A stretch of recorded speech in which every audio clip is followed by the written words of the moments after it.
Demonstration of how to bend depron foam.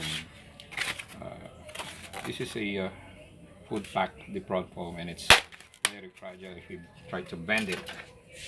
But if you're going to heat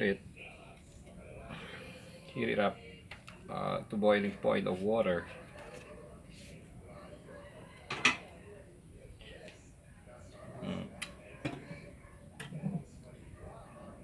boiling water will do the trick.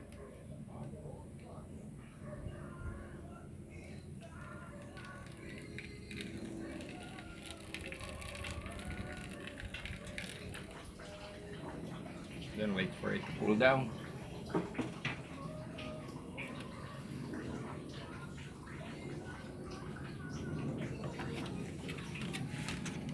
There you go.